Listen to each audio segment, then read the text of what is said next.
Namo Buddhaya Dhamma family. It is so good to have this blessing to be able to share with you some important verses from the Nikayas with regards to the life of lay people. One common question that has often been raised is, oh, you are a serious Buddhist now, following the Buddha's teachings. How come you still pray to the Ancestor tablets on? How come you still put offerings to their departed grandparents' graves, etc.?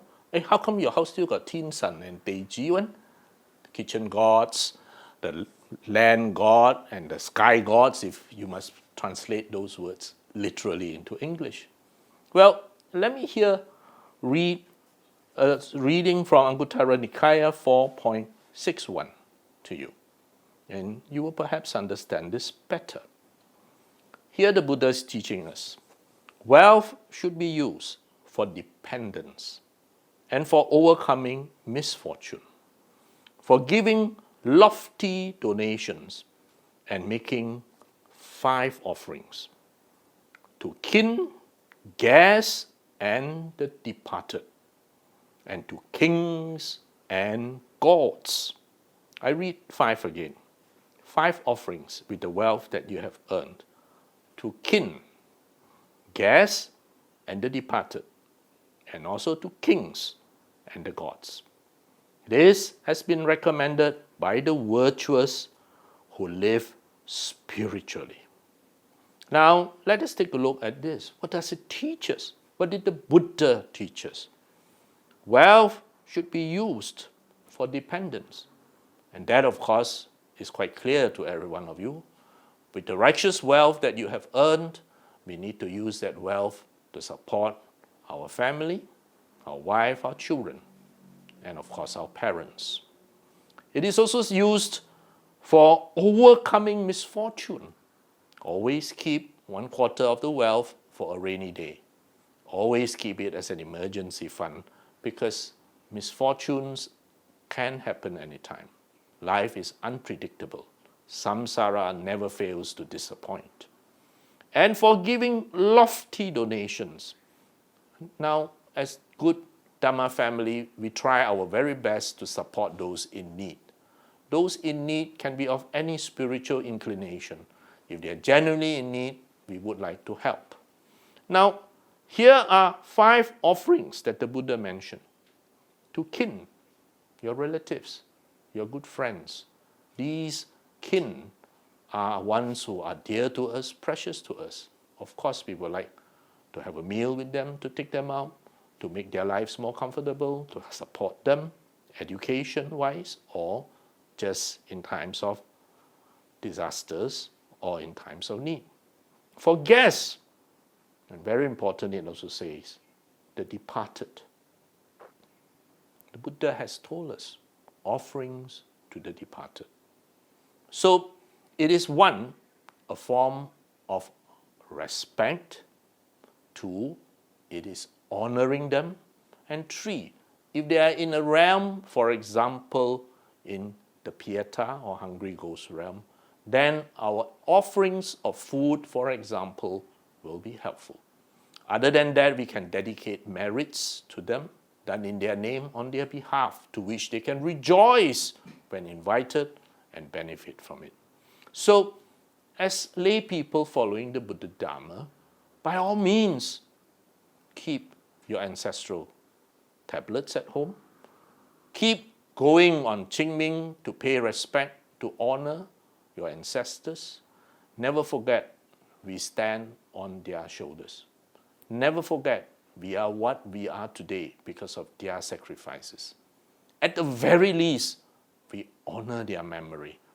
So, I do not see anything wrong with you being a good Dhamma student and keeping the practice of having the ancestral tablets in your house and making the offerings as you deem appropriate and going on occasions or whenever convenient to where your late ancestors are either buried or placed in a columbarium and honor them, remember them, and do make a wish that they be happy, they be well wherever they are.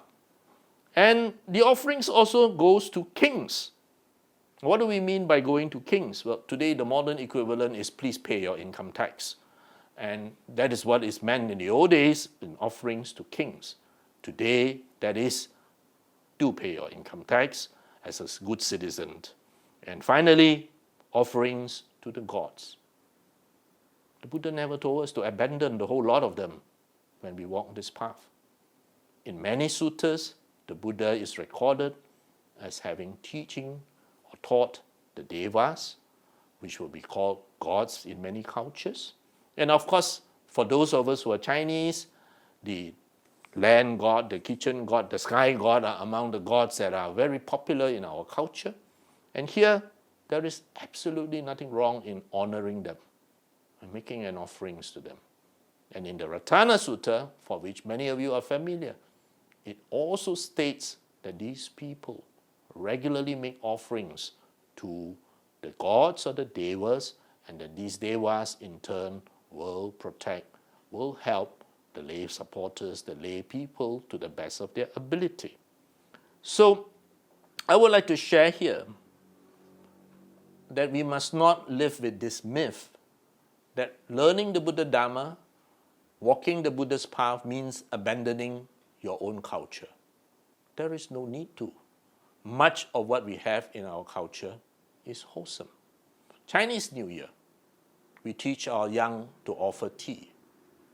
On Ancestral Remembrance Day, we also offer tea. Well, in my case, my father liked coffee, so we offer coffee. But is he going to drink that coffee? He may not drink that coffee. But in Chinese New Year, we offer tea. And we do drink tea when offered by the younger generation. There is nothing wrong with that. Yes, it's not stated in the Nikayas that one should offer Chinese tea to your ancestors and to your living relatives, but it teaches us to honor, to respect them. And in our culture, offering tea, a simple gesture, is the way in which we show our respect, the way in which we recognize that this is a senior who has contributed much to where we are today, and we honor you. Please accept this cup of tea. So, brothers and sisters in the Dhamma, these teachings in the Nikayas, in this case from Anguttara Nikaya 4.61, are very, very helpful to help us lead lives which are able to help us fit into our community in a very harmonious way. It doesn't make us an outcast or a recluse. It actually helps us as lay people to fit into our society in a very harmonious and wholesome way. With that, I say thank you. May you be well. Sukhi Hontu.